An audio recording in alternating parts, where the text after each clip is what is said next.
भगवान भोलेनाथ की एक ऐसी भी भक्त हुई जिन्होंने सांसारिक चीज़ों को तो छोड़ा ही छोड़ा, अपने वस्त्रों का भी त्याग कर दिया। अपने शरीर को अपने बालों से ढककर तपस्या करने वाली महादेवी अक्का के बारे में बात करते हैं। महादेवी बचपन से ही भगवान शिव की बहुत बड़ी भक्त थी। जैसे मीरा कृष्ण की भक्त थी, ऐसे ही भगवान शिव की महादेवी अक्का भक्त थी। वो महादेव की ऐसे सेवा करती थी जैसे उन्होंने सब कुछ अपना भगवान शिव को मान लिया हो। महादेवी जब बड़ी हुई तो उनकी शादी एक राजा से की गई। जब राजा उनके पास जाने की कोशिश की तो महादेवी ने कहा कि मैं अपना सब कुछ भगवान शिव को मान चुकी हूँ।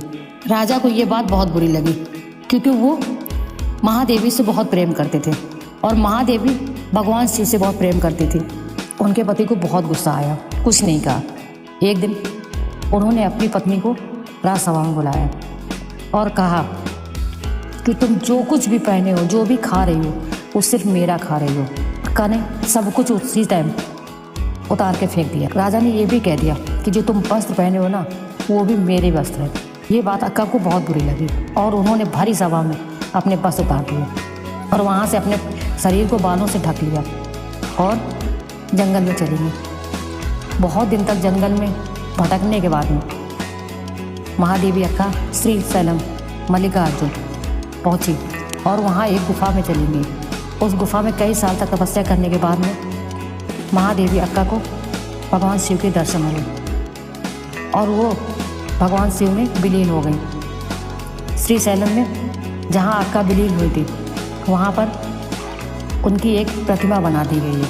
वहाँ पे साधु तपस्या करते हैं और कहते हैं कि उन्हें वहाँ भगवान शिव की अनुभूति होती है। महादेवी का अक्का नाम इसलिए पड़ा क्योंकि अक्का को बड़ी बहन कहा जाता है, इसीलिए उनका नाम महादेवी अक्का पड़ा या अक्का महादेवी पड़ा। महादेवी अक्का ने भगवान शिव के लिए संसार के मोह को त्याग दिया और शिव में ही विलीन हो गई। अब जब कभी भी श्री सैलम मल्लिकार्जुन के दर्शन करने जाएं तो कृष्णा नदी के तट पर श्री सैलम की गुफाओं में अक्का महादेवी की गुफा में जाकर अक्का महादेवी को प्रणाम जरूर करना। जानकारी अच्छी लगी हो तो कमेंट बॉक्स में हर हर महादेव जरूर लिख दीजिए।